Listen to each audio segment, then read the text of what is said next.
सन्मान्य सदस्य पृथ्वीराज चव्हाण। अध्यक्ष महोदय, आपण 8 सव्वा 8 पर्यंत हाऊस चालू ठेवणार.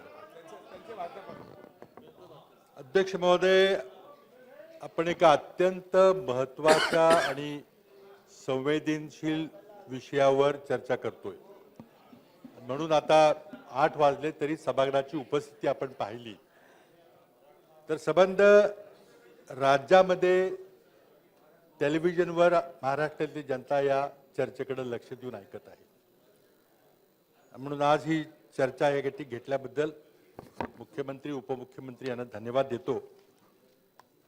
फार समज आणि गैरसमज पसरवले जात आहेत आणि स्वाभाविकपणे उच्च पदावर बसलेल्या माणसांनी जर काही वक्तव्य केलं तर ते गृहीत धरलं जातं आणि त्याचं विश्लेषण होत नाही, त्याची सत्यता पडताळली जात नाही.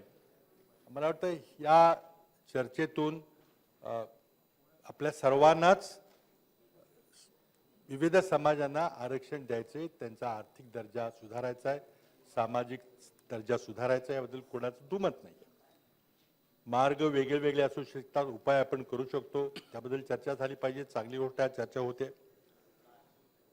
अध्यक्ष महोदय, 1902 साली पहिल्यांदा शाहू महाराजांनी कोल्हापूरमध्ये आरक्षणाची कल्पना देशात पहिल्यांदा आणली. दक्षिणेतल्या काही राज्यामध्ये देखील विचार चालू होता. म्हणून आज देशभरामध्ये छत्रपती शाहू महाराजांचं नाव विशेष ओबीसी समाजामध्ये घेतलं जातं. उत्तर प्रदेशमध्ये त्यांच्या नावाने एक जिल्हा तयार केलेला आहे. त्यावेळेला पहिल्यांदा 50% आरक्षण देण्यात आलं मागासवर्गीयांना आणि त्या मागासवर्गीयांच्या यादीमध्ये मराठा समाजाचा समावेश झाला. 1902 पासून कोल्हापूर संस्थांमध्ये आरक्षण मिळत गेलं. परंतु स्वातंत्र्यानंतर जेव्हा आपण राष्ट्रीय मागासवर्गीय आयोग नेमला, काका कालेलकर आयोग नेमला, त्या आयोगाने मात्र मराठा समाजाला मागासवर्गीय दर्जा देण्याला नकार दिला. त्यावेळेपासून मग मराठा समाजाला राष्ट्रीय पातळीवर मागासवर्गीयाचा दर्जा मिळाला नाही. पुढे 92-93च्या सुमारास मंडल आयोगाने त्याची पुनरावृत्ती केली, आपल्याला काढून टाकलं. आणि वेळोवेळी जेव्हा राज्यातली आर्थिक परिस्थिती बिघडते, बेरोजगारी वाढते, शेतकऱ्यावर संकट येतात, तेव्हा लोकांना दुसरा पर्याय राहत नाही आणि मुलं, मग तरुण मुलं, सुशिक्षित बेरोजगार मुलं, अल्पभूधारक शेतकऱ्यांची मुलं ही या आंदोलनामध्ये भाग घेतात. आणि आज तीच परिस्थिती आपल्यासमोर आहे. प्रचंड मोठं बेरोजगारीचं वातावरण आहे. शिक्षणाचं खाजगीकरण झालेलं आहे, कोणाला शिक्षण परवडणारं झालंय.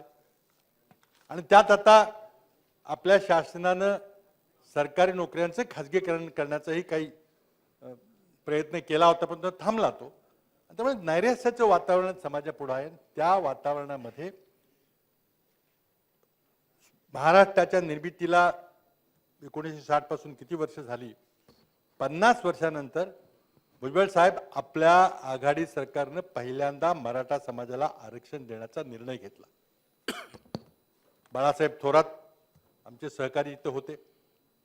मला वाटतं राजेश भैया टोपे मंत्री म्हणाल होते, आमचे भास्करराव जाधव होते, अजित पवार होते, आणि त्या सगळ्यांच्या सहकार्याने आपण मार्ग काढला. सुप्रीम कोर्टाने काही 50% काही घटनेत कुठे तरतूद लिहिलेली नाही. एका खटल्यामध्ये त्यांनी गाईडलाईन्स दिलेल्या आहेत की 50%च्या वर आरक्षण असू नये, आणि जर 50%च्या वर आरक्षण द्यायचं असेल तर विशेष मागासलेली परिस्थिती तुम्हाला दाखवावी लागेल. आणि ती दाखवण्याकरता मग राज्याच्या मागासवर्गीय आयोगाकडून संख्यात्मक माहिती, क्वांटिटेटिव्ह माहिती गोळा केली पाहिजे, हा निर्देश आहे. अध्यक्ष महोदय, आमच्या मंत्रिमंडळाच्या सहकार्याने आम्ही निर्णय घेतला की आपल्याला ही प्रलंबित मागणी आहे ती त्यापुढे काहीतरी पुढे करावं लागेल. आम्ही प्रामाणिकपणे राज्य मागासवर्गीय आयोगाचे त्यावेळेचे अध्यक्ष न्यायमूर्ती बापट यांच्याकडे गेलो. त्यांना सांगितलं की फक्त माहिती गोळा करा, आरक्षण द्यायचा राजकीय निर्णय कॅबिनेट घेईल, पण सुप्रीम कोर्टाच्या आदेशाप्रमाणे संख्यात्मक क्वांटिटेटिव्ह डेटा गोळा करा. दुर्दैवानं त्यांचं काय त्यांचा पूर्वग्रह दूषित होता मला माहित नाही. त्यांनी स्पष्टपणे सांगितले की मराठ्यांना आरक्षण द्यायची काय गरज नाही, मी काही करणार नाही. मग ते बरेच सांगितलं किती तुमचे मुख्यमंत्री आहेत आणि किती कारखान्याचे चेअरमन आहेत वगैरे बऱ्याचशा गोष्टी झाल्या, मी ते सगळं सांगत नाही. पण तर आमच्यासमोर पर्याय नव्हता. सुप्रीम कोर्टाने काय म्हटलंय की क्वांटिटेटिव्ह माहिती द्या. आता त्यांनी म्हटलं की मागासवर्गीय आयोगाकडून द्या, पण मागासवर्गीय आयोग तयार नसेल तर आमच्याकडे पर्याय काय होता. अध्यक्ष महोदय, आमच्या मंत्रिमंडळानं मंत्रिमंडळाची एक उपसमिती गठीत केली. त्या आमच्या मंत्रिमंडळामध्ये राधाकृष्णजी इथं आलेले तेही होते, भुजबळ साहेब होते. आणि त्या समितीमध्ये निलेशजी रितेशजी गेलेत का काय मला माहित नाही, पण आम्ही नारायणरावजी राणे आमचे ज्येष्ठ सहकारी होते, माझे मुख्यमंत्री होते, त्यांना त्या समितीचं काम देण्याची विनंती केली. आपण सरकारी अधिकाऱ्यांच्याकडून माहिती घ्या. आता सरकारी अधिकाऱ्याला जर विचारलं तर तो खोटं सांगणार नाही, कारण त्याची नोकरी जाईल त्यानंतर. राणे साहेबांनी आणि त्यांच्या कमिटीने, त्यामध्ये मंत्रिमंडळाचे अनेक सहकारी त्या उपसमितीमध्ये होती, ते मंत्री गट होता, तो मंत्रिमंडळाची उपसमिती होती. त्यांनी प्रत्येक विभागीय कार्यालयामध्ये ते स्वतः गेले, माहिती गोळा केली. वर्षभर लागलं त्यांना. 2013 मध्ये आम्ही काम सुरू केलं होतं, वर्षभर काम लागलं आणि त्यांनी एक अहवाल दिला आणि मराठा समाजाच्या सरकारी नोकऱ्यांच्या मध्ये काय परिस्थिती आहे, शिक्षण संस्थांमध्ये, व्हाईस चान्सलरमध्ये काय परिस्थिती, हा अहवाल दिला. मंत्रिमंडळाला तो अहवाल सादर केला. अध्यक्ष, असं कोणाचंच म्हणणं नाही की मराठा समाज हा राजकीय दृष्ट्या सक्षम नाही. आहे, बरेचसे आमचे 200-400 कुटुंब राजकारणामध्ये अग्रणी आहेत, त्यामध्ये वाव नाहीये. प्रश्न आहे सरकारी नोकऱ्यांचा, जिथं धोरणात्मक निर्णय होता, जिथं समाजाला दिशा दिली जाते, त्यामध्ये काय परिस्थिती आहे. परिस्थिती वाईट होती, बिकट होती. आणि म्हणून वेळ झाला होता, निवडणुका येणार होत्या. आम्ही जून 2014 मध्ये अध्यादेश जारी केला आणि मराठा समाजाला कमिटीने 20% आरक्षण सुचवलं, तर आम्ही 16% केलं आणि 16% आरक्षण द्यायचा अध्यादेश म्हणजे कायदा केला. लोकांना अध्यादेश आणि कायद्यामधले फरक बऱ्याचशा लोकांना कल्पत असते. अध्यादेश हा कायदा असतो, फक्त त्याला 6 महिन्याच्या आत विधिमंडळाकडून पारित करावं लागतं. त्या अध्यादेशानंतर जाहिराती निघायला सुरुवात झाली, ऍडमिशन मिळायला सुरुवात झाली, लोकांनी उत्साहानं अर्ज भरले, जाहिराती अजूनही आहेत. GR निघाला की मराठा समाजाचा आहे का नाही याचा जे सर्टिफिकेट मिळेल, त्या सर्टिफिकेटवर ते जून 2014च्या अध्यादेशाची आजही आपण जरी सर्टिफिकेट घ्यायला गेला तर त्यामध्ये जून 2014च्या शासन आदेशाची त्यात नोंद आहे की त्या शासन आदेशानुसार हे सर्टिफिकेट दिलं जाते. अध्यक्ष महोदय, कोणतरी दुसऱ्या दिवशी उच्च न्यायालयामध्ये गेला. कोण गेला, कोणी पाठवलं, पण उच्च न्यायालयात गेला, ते लढाई लढली पाहिजे. आम्हाला आमच्या महाअभिव्यक्त्याकडून योग्य सल्ला मिळाला होता. आम्हाला विश्वास होता की या जरी चॅलेंज झालं, आव्हान दिलं गेलं तरी ते आव्हान आम्ही निश्चितपणे हायकोर्टात टिकवून ठेवू. आमचे महाअभिव्यक्ते विश्वासाने सांगत होते की आपण हे टिकू शकू. आम्ही योग्य त्या प्रकारे आपण हे द्यायचा प्रयत्न केला. दुर्दैवानं निवडणूक झाली. निवडणुकीमध्ये काय झालं, 2014च्या निवडणुकीमध्ये आपल्या सर्वांना माहिती आहे, नवीन सरकार आलं, कोर्टात केस चालू होती. माझी त्या तत्कालीन मुख्यमंत्री महोदय इथं योगायोगानं सभागृहात आहेत, त्यांच्याकडून रास्त अपेक्षा होती की सगळं आर्ग्युमेंट झालं होतं, निकाल लागणार होता. आपण उच्च न्यायालयाला सांगितलं असतं की आमचं नवीन सरकार आलेलं आहे, आम्हाला आमची बाजू मांडून द्या. मागच्या सरकारने काय केलं आम्हाला माहित नाही, एक थोडी वेळ द्या आम्हाला, एक 2-3 महिने आणखी वाढवून द्या. तर मला वाटतं उच्च न्यायालयाने तसं स्वीकारलं असतं, कदाचित काही सांगता येत नाही. आणि मग चांगले नवीन तुमचे वकील लावून मग हे आरक्षण टिकवायचा प्रयत्न केला असता. केलं का नाही केलं. नवीन सरकार आल्याच्या 2 आठवड्याच्या आत उच्च न्यायालयाने निर्णय दिला आणि अध्यादेश रद्द केला. अध्यक्ष महोदय, त्याच वेळेला आम्ही आणखीन एक अध्यादेश काढला होता आणि तो अध्यादेश होता मुस्लिम समाजाच्या मागासवर्गीयांना 5% आरक्षण देण्याचा निर्णय. आता राणे साहेब सन्मान्य सभासद बोलले, त्यांच्याशी मी 100% सहमत आहे. ते म्हटले की धर्मावर आधारित आरक्षण दिले नाही पाहिजे. बरोबर आहे, धर्मावर आधारित आरक्षण तुम्ही मागत नाही. जसं हिंदू समाजामध्ये आपल्याकडे वर्णाश्रमावर आधारित प्रथा आहे, ओबीसी वगैरे त्या प्रथेतून निर्माण झालेली आहे, तसं मुस्लिम समाजामध्ये त्याच प्रकारच्या जाती आहेत. आम्ही मुजीबुर रहमान नावाच्या एका ग्रस्ताकडून एक आयोग नेमला, मुस्लिम समाजाच्या मागासवर्गीयांची यादी काढली, त्यांनी खूप अभ्यास करून 50 मागासवर्गीयांची यादी, मागासवर्ग त्यात नमूद केले आणि त्या मागासवर्गीयांना जसं हिंदू समाजामध्ये ओबीसीना आरक्षण दिलं गेलं तसं मुस्लिम समाजाच्या मागासवर्गीय जातींना आपण जर जी आर आज पाहिला तर त्या जी आर मध्ये 50 जातींची नोंद आहे. त्या जातींना 5% निर्णय दिला. अध्यक्ष महोदय, आता हा निर्णय राणे साहेब मगाशी म्हटले सन्माननीय सदस्य की हायकोर्टाने तो रद्द केला. हायकोर्टाने मुस्लिम समाजाचा अध्यादेश रद्द केला नाही. त्यांनी शिक्षण नोकऱ्यांच्या बद्दल मान्य नाही केलं, पण शिक्षणाच्या बद्दल राज्य सरकारनं आमच्या कॅबिनेटचा जो निर्णय घेतला होता तो योग्य असं मान्य केलं, परंतु तो अध्यादेश होता, त्याला विधिमंडळामध्ये पारित करायची जबाबदारी नव्या सरकारची होती.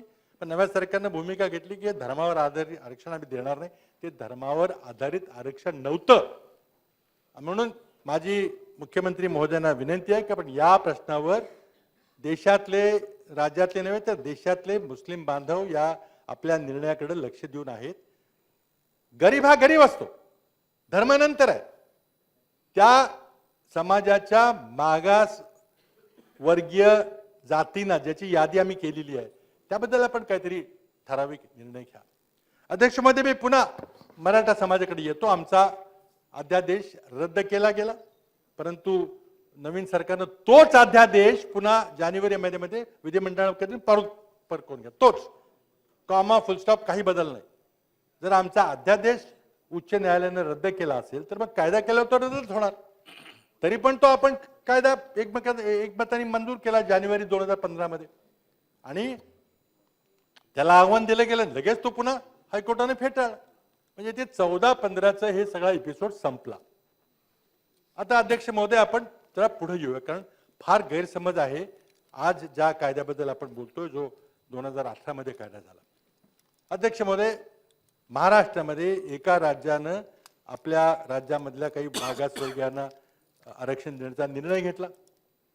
देशामध्ये जाट आंदोलन चाललं होतं, देशामध्ये गुजर आंदोलन चाललं होतं, पाटीदार आंदोलन चाललं होतं, अनेक ठिकाणी गेलं होतं आणि केंद्र सरकारने विचार केला की हा जर अधिकार आपण राज्यांना ठेवला तर प्रत्येक राज्य उठेल, निवडणूक आली, आपल्याकडे निवडणूक येणार होती 19 मध्ये, निवडणूक आली की मग काहीतरी निर्णय घेऊन आपला भरमसाठ आरक्षण देऊन टाकेल आणि हे होता कामा नये.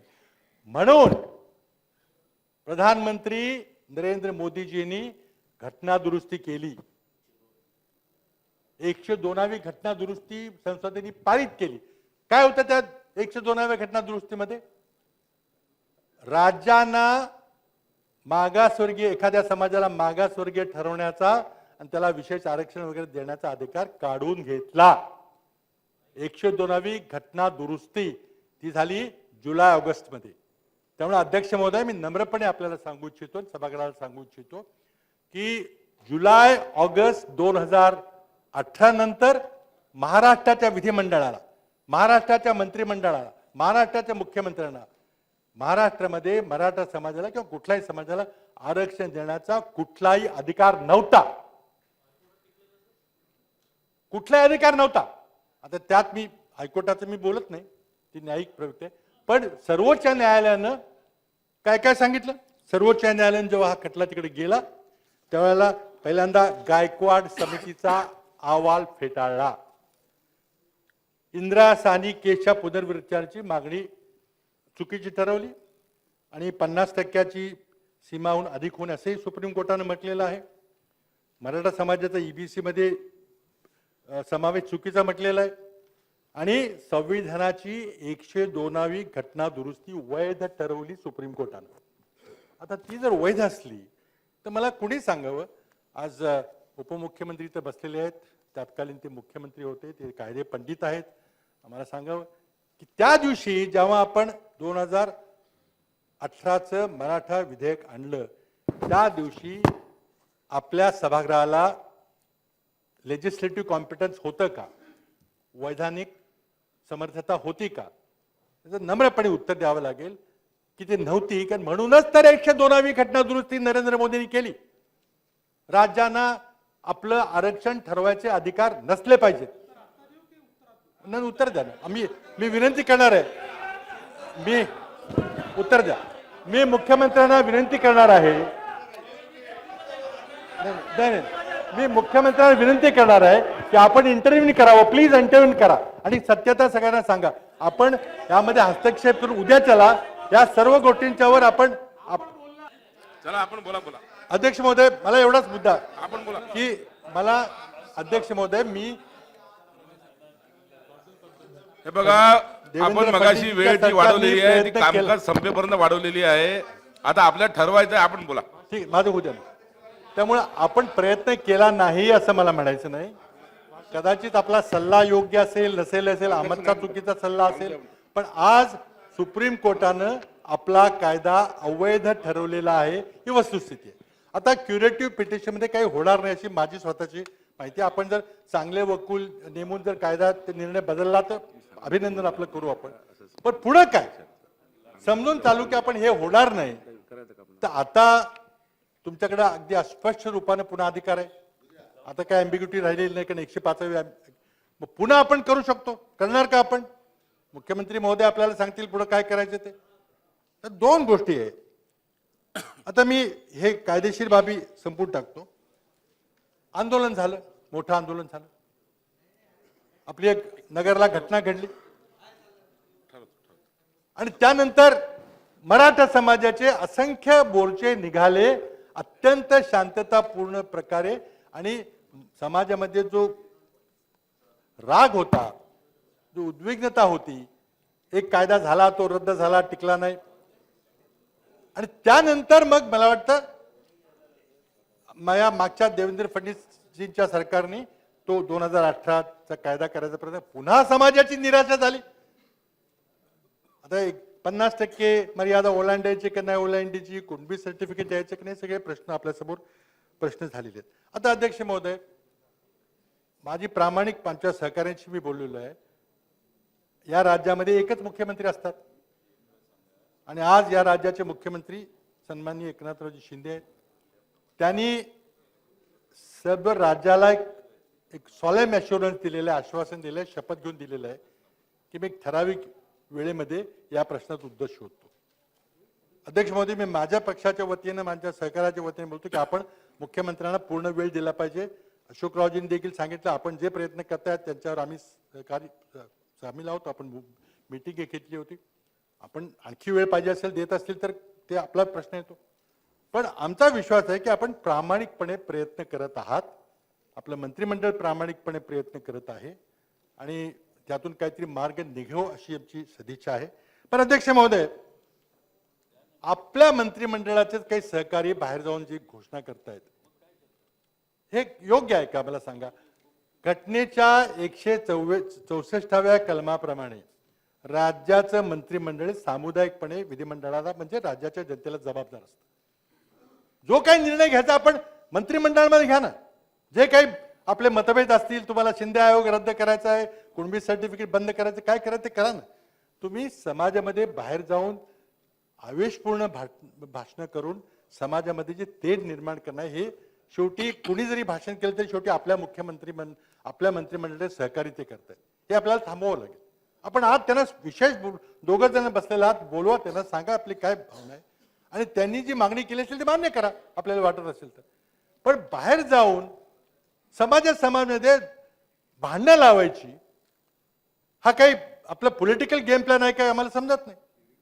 आज एका बाजूला सन्माननीय सदस्यांना मला एवढं सांगायचं आहे की आज समजा सन्माननीय जरणजीके पाटील काही बोलत असतील, काही चुकीचं बोलत असतील, मुख्यमंत्री त्याच्याकडे आहे ते कायदेशीर कारवाई करू शकतात. आपण मंत्रिमंडळाचे सदस्य आहात. अध्यक्ष महोदय जेव्हा मंत्रिमंडळाच्या सदस्यपदाची आपण शपथ घेता तेव्हा काही जबाबदारी आपल्यावर असते. आपल्याला जर ते बोलायचं असेल तर अवश्य आपण बोला. पहिल्यांदा मुख्यमंत्र्यांना एक पत्र लिहून टाका. मंत्रिमंडळाच्या बाहेर जाऊन मला वाटेल ते बोला. आपण तुम्ही मंत्रिमंडळात राहून करू शकत नाही. मंत्रिमंडळात असल्यावर हा मुख्यमंत्र्यांवरचा अविश्वास आहे. मुख्यमंत्री समर्थ आहेत, उपमुख्यमंत्री समर्थ आहेत राज्यातली कायदा आणि सुव्यवस्था परिस्थिती बदल त्यांना सांगा ना. पण माझ्याकडे पण बघा. पण मला असं अध्यक्ष महोदय मला असंच म्हणायचं आहे की राज्यामधले तेढ निर्माण करू नका अशी माझी हात जोडून विनंती आहे. ठीक आहे ठीक आहे कुणी केलं असेल पण आपण मंत्री आहात. अध्यक्ष महोदय, मंत्री महोदयांची अतिरिक्त जबाबदारी एवढाच मला मुद्दा मांडायचा आहे. अध्यक्ष महोदय, आता प्रश्न आपण सोडवणार कसा प्रश्न, दोन प्रश्न मुद्दे आहेत आणि सोडवाल अशी मला खात्री आहे, कारण आपले इंटेन्शन चांगले आहे, त्यात काही मला दुमत नाहीये. आता दोन मार्ग आहेत. एक, मराठा समाजाची मागणी आहे की आम्हाला सरसकट कुणबी हे नाव लावा आणि कुणबी आम्हाला म्हणा, सर्टिफिकेट द्या, म्हणजे सगळ्यांना कुणबी म्हणा. आता त्याला काही लोकांचा विरोध आहे, बरोबर नाही, कारण मराठाचं अस्तित्व संपेल असं काही गोष्टी आहेत. पण त्यामध्ये काय बारकावे काय आहेत? आपण कुणबी म्हटलं की ते सेंट्रल रिझर्वेशन आलं. ते सेंट्रल रिझर्वेशन मध्ये आपल्याला युपीएससी मध्ये देखील ते आरक्षण मिळणार आहे, मिळू शकतं. कारण मंडल आयोगामध्ये कुणबी हा शब्द प्रयोग आहे. ते मराठा हा कुणबीच आहे असं म्हटलं तर त्याचा काय अर्थ होईल आपण बघा.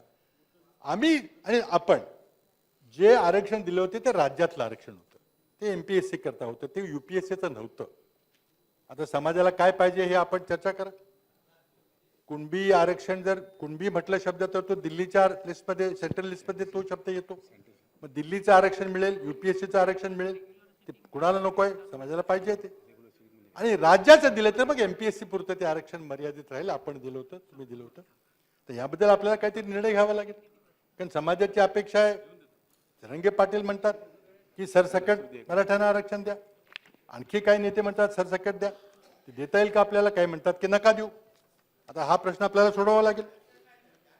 परंतु अध्यक्ष महोदय, आपण मी करतो ना, मी शेवटी करतो, तर त्यामध्ये काय करायला पाहिजे? मुद्दा सोपा नाही, हे आपल्या सर्वांना माहिती आहे. मी सांगतो, आपल्या खाजगीत सांगतो, मी खाजगीत सांगतो. मला वैयक्तिक मिळालं तर मला नको आहे, मी समाजाच्या वतीने नाही बोलत. अध्यक्ष महोदय, आपल्याला हे करावं लागेल, कारण यामध्ये बारकावा जो आहे, मुख्यमंत्री महोदय, तो दिल्लीतलं आरक्षण, सेंट्रल लिस्टचं आरक्षण पाहिजे का राज्यातलं आरक्षण पाहिजे, हा मुद्दा आहे. अध्यक्ष महोदय, मी पुढं एवढं सांगू इच्छितो, यातनं आपल्याला मार्ग काढायचा असेल तर एकच मार्ग आहे. याकरता आपण सर्वांना घेऊन, आम्हाला घ्या नाही तर नका घेऊ, पण आपल्याला सर्व पक्ष याचं चांगलं होईल, प्रधानमंत्र्यांना भेटावं लागेल. हे आरक्षण महाराष्ट्रात आपण जरी काही दिलं तर ते थांबणार नाही. तिथं जाट आरक्षण, पाटीदार आरक्षण, कापू आरक्षण, गुजर आरक्षण कुठं कुठं होईल, हा राज्याकरता आपल्याला विचार करावा लागेल. आता बघा, 50% विषय आहे. खरं म्हणजे 50% माझी वेगळी मत आहेत, कधी आपण वेगळं बसून चर्चा करू. 50%ची काय कल्पना आहे की कुठल्याही देशाच्या नागरिकाला उपलब्ध जागापैकी 50% जागा त्याला पाहिजे, म्हणून 50% आरक्षण. आता एससी समाजाला त्यांचं आरक्षण 16% आहे, बाकी 50% ओपन आहे, म्हणजे त्यांना 16 प्लस बाकीचे आहेत, त्यांना ओबीसी मिळत नाही. 13% प्लस 60% प्लस 50% आहे, होतं, आता बदललं. एसटी समाजाला त्यांचं 7-8% आणि 50% आहे, ओबीसीना त्यांचं 27% आणि 50% आहे. म्हणजे 50%पेक्षा कुणाला कमी आहे तर फक्त उच्चवर्णीयांना फक्त 50% आहे. म्हणजे ठीक आहे, 50% आहे. पण आता नरेंद्र मोदीजींनी 103वी घटना दुरुस्ती करून ईडब्ल्यूएस कॅटेगरी तयार केली, 10% आरक्षण दिलं. आणि ते ईडब्ल्यूएसच्या 10% आरक्षण हे एससी, एसटी, ओबीसीला नाही, ते फक्त उच्चवर्णीय क्रिमी लेअरच्या लोकांना आहे. आता काय झालं, समजा मी एक म्हणजे नॉन क्रिमिनेअरला त्यात म्हणजे क्रिमिनेअर ज्यांचं आहे त्यांना नाही येते. आता समजा मी एक आहे, मी त्या उच्चवर्णीयामध्ये मोडतो आणि मी क्रिमिलेअरमध्ये मोडत नाही, आता उत्पन्न त्यापेक्षा जास्त आहे. आज मला किती आरक्षण आहे? आज मला फक्त 40% आरक्षण आहे, कारण मला 10% ईडब्ल्यूएस मिळत नाही आणि एससी, एसटी, ओबीसी मिळतच नाही. आणि तिथे सुप्रीम कोर्टाचा ऑब्जेक्शन आहे की समाजाच्या प्रत्येक घटकाला किमान एकूण उपलब्ध जागापैकी 50% ऑप्शन पाहिजे, ते आज नाही आहे. आता त्या 103व्या ईडब्ल्यूएस घटना दुरुस्तीबद्दल कोर्टात काय चाललंय, कशी त्यांनी मान्य केली माहित नाही. पण त्यामध्ये काय झालंय की जर तुम्ही त्या सुप्रीम कोर्टाच्या निर्णयामुळे 50% जर उल्लंघन केलं असेल, 60% केलं असेल, मग आणखी का वाढवत? मुख्यमंत्री महोदय, आपल्याला हा मुद्दा घेऊन आपल्या दोघांनाही प्रधानमंत्र्यांना सांगावं लागेल की हा विरोधाभास आहे. आता तुम्ही त्या 10%ला पुन्हा मागे पुढे करून, माझी प्रामाणिक इच्छा आहे की आपण प्रधानमंत्र्यांना सांगावं की आम्हाला एक प्रत्येक राज्याला तुम्ही 10% वेगळा कोटा आमच्या राज्यापुरता द्या आणि मग जे आता 10% ईडब्ल्यूएस ते 5-6% करून एक 15-16% वेगळं कारवाई करा. मला दुसरा मार्ग दिसत नाही. कारण तुम्ही पुन्हा जर असा कायदा केला 50% तर पुन्हा सुप्रीम कोर्ट म्हणेल 50% झालं. पुन्हा कुणाला द्यायचं, काय करायचं? तुम्हाला सहजासहजी सेंट्रल लिस्टमध्ये हे नाव टाकता येईल का मला माहित नाही. आपण केलं तर फार अभिनंदन आपलं सगळं. त्यामुळे आपल्याला पंतप्रधानांकडे जाऊन आपल्याला हा मुद्दा सर्व राज्य पातळीवर सोडवावा लागेल. पण आज जे अपर कास्ट उच्चवर्णीय आहेत त्यांना फक्त 40% आहे, 50% कुठं राहिलं. त्यामुळे माझं आपल्याला एक विनंती आहे की आपण चर्चा करा की ह्या पंतप्रधानांच्या लेवललाच प्रश्न सुटेल. आपण सोडवला तर फार चांगली गोष्ट, अभिनंदन मी करू. तर आम्ही सगळ्यांनी सहकार्य करायचं आपल्याला आश्वासन दिलेलं आहे, नाही तर सुटणार नाही. आज या ठिकाणी काही इतर समाजाची मागणी आपण केलेली आहे. माझी विनंती मुख्यमंत्र्यांना आहे की उद्या देवेंद्रजी बोलणार आहेत असं त्यांनी सांगितलं, तर उत्तरं देतीलच ते. आणि नंतर मुख्यमंत्री बोलतील, आपण शेवटी बोला आणि निर्णय काहीतरी द्या. अशी संबंध महाराष्ट्राच्या जनतेची, फक्त मराठा समाजाची नाही, धनगर समाजाची, मुस्लिम मागासवर्गीयांची आणि लिंगायत वगैरे सगळ्यांची अपेक्षा आहे की आपण काहीतरी ठोस सकारात्मक उत्तर द्याल. कारण आपण शिवछत्रपतीच्या पायाला हात लावून शपथ घेतलेली आहे. अध्यक्ष महोदय, मी मुस्लिम बॅकवर्ड समाजाबद्दल बोललो, त्याचा तर सन्मान्य राणे साहेब तर नाहीत, परंतु आहेत का? आहेत. कारण मी त्या ठिकाणी, तुम्ही नव्हता मला वाटतं त्यावेळेला, आज त्यांच्या पिताजींनी नारायण राणेजींनी जे काम केलं, खूप चांगलं काम केलं. ते माझ्या मंत्रिमंडळाचे माझे सहकारी होते. त्यांनी आमच्या मंत्री गटाचं अध्यक्ष केलं. वर्षभर त्यांनी मेहनत करून ती सगळी माहिती काढली आणि माहिती दिली. त्या माहितीचा कोणी वापर करायचा असला करा. पण आपण म्हणताय त्याशी मी संपूर्णपणे सहमत आहे. थोडी माहिती आपण घ्या अशी विनंती करतो. धर्माच्या आधारावर कोणालाही आरक्षण देऊ नये. पण आम्ही जे 5% आरक्षण दिलं ते धर्माच्या आधार नव्हतं. मुस्लिम समाजाच्या शोधून काढलेल्या 50 मागास जातीच्या करता होतं. हिंदू समाजामध्ये ओबीसी आहे, मुस्लिम मध्ये हाताने काम करणारी माणसं आहेत. त्यांच्या जाती महमूदुर रहमान कमिटीने ती जाती शोधून काढलेल्या आहेत. त्या GR मध्ये त्या उल्लेख त्याचा आहे. आपण त्यावर गंभीरपणे विचार करा आणि कृपा करून हे धर्माला आरक्षण आहे असं समजू नका, म्हणू नका. आणि कोणी दिल्लीतून आपल्याला सांगत असेल तर त्यांना समजून सांगा, किंवा आता इथं आमच्याकडं समाजाचे नेते आहेत त्यांना विचारा की खरंच परिस्थिती काय आहे समाजाची. अध्यक्ष महोदय, उपमुख्यमंत्र्यांनी 2014च्या निवडणुकीच्या पूर्वी धनगर समाजाला अगदी जोरात छाती ठोकून आश्वासन दिलं होतं की 15 दिवसात आमच्या सरकार आलं की पहिल्या मिटिंगला देतो. काय झालं सांगा ना मला. आज धनगर समाजाचे आमचे सगळे बांधव या सभेकडे, या चर्चेकडे ते लक्ष लावून बसलेले आहेत की आता काय आपल्याला मिळणार आहे. ते आश्वासन होते, पोकळ आश्वासन होतं का, फक्त मतं मिळवण्याकरता होतं का, मतं मिळाली, पण पुढे काय झालं. कारण ती परिस्थिती काय आहे त्याचा अभ्यास मीही केलेला आहे. अनेक मिटिंग आमच्या झाल्या होत्या. त्यातनं मग 15 दिवसात आरक्षण देतो हे आपण जी घोषणा त्यावेळेला तत्कालीन मुख्यमंत्री, तत्कालीन देवेंद्र फडणवीसजींनी केली होती, तर काय झालं सांगा ना. प्रांताध्यक्ष होते, काय झालं सांगा. आज आम्हाला सगळ्यांना म्हणजे फक्त निवडणुकीकरता वाटेल त्या घोषणा करायच्या आणि मग त्या विसरून जायच्या आणि मग समाजाला काहीतरी, कोणाला एखादी आमदारकी दे, कोणाला काहीतरी दे म्हणून शांत करायचं. असं करणार आहे का आपण? मला वाटतं याचंही उत्तर कुठेतरी आलं पाहिजे. अध्यक्ष महोदय, मी आपला वेळ घेणार नाही, बराच वेळ झालेला आहे. माझी शेवटची एवढीच विनंती आहे की जे काय असेल ते सर्वांना विश्वासात घेऊन करा. आपण उत्साहाच्या भरामध्ये खूप मोठं आश्वासन दिलेलं आहे. आपल्याला यश येवो अशी आमची प्रामाणिक प्रार्थना आहे. महाराष्ट्रातली सगळी माणसं दिवस मोजतायत कॅलेंडरवर, आता किती दिवस राहिले आणि आता त्यातून आपण काय मार्ग काढणार आहे.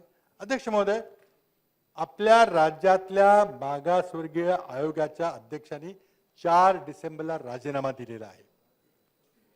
आता तो राजीनामा का दिला याची कारण वर्तमानपत्र येत आहे, ते मला काही माहिती नाही, मी काही त्यांना भेटलेलो नाही. पण तो एका बाजूला आपला शिंदे आयोग आहे. त्या शिंदे आयोगाला वैधानिक मान्यता आहे का? सुप्रीम कोर्टाने जे सांगितलेलं की राज्य मागासवर्गीय आयोगाने काम केलं पाहिजे.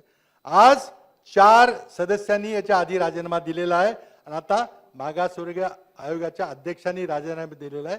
तो 8 दिवस आपण लपवून ठेवला, कोणाला सांगितलं नाही. आता नवीन अध्यक्षाचा आयोग आपण नेमणार आहात का नाही, ते सगळं काम थांबलेलं आहे. आणि का राजीनामा दिला? आमची माहिती अशी आहे की त्या आयोगावर दबाव येत होता विविध शिंदे कमिटीचा असेल किंवा मंत्रिमंडळाच्या सहकार्यांचा दबाव असेल की तुम्ही असं लिहा असं लिहा असं लिहा.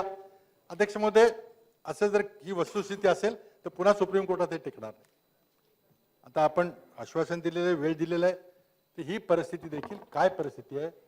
राज्य मागासवर्गीय आयोगाच्या अध्यक्षांनी 4 डिसेंबरला राजीनामा का दिला, त्याच्या आधी 4 सन्मान्य सदस्यांनी राजीनामा का दिला होता, राज्य मागासवर्गीय आयोगामध्ये काम करणं का अवघड आहे, आणि ते जर काम झालं नाही तर मग आपण कशा प्रकारे पुढे जाणार आहोत याची माहिती आपण कृपा करून सभागृहाला द्या. शेवटी अध्यक्ष महोदय, मी पुन्हा एकदा रिपीट करतो की हा प्रश्न आपल्याला प्रामाणिकपणे सोडवायचा असेल तर एका बाजूला 50% मर्यादा आहे, ती सदाची ओळखता येणार नाही.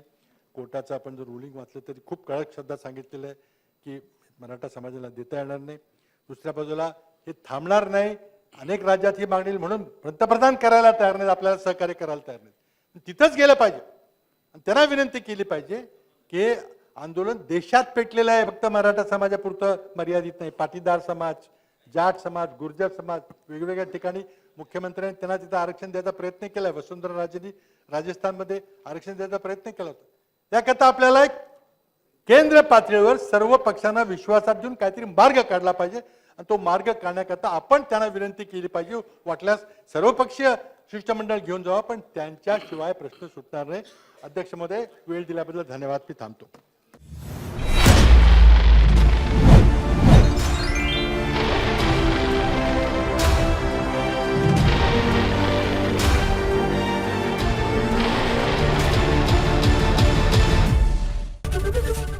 एबीपी माझा, उघडा डोळे बघा नीट.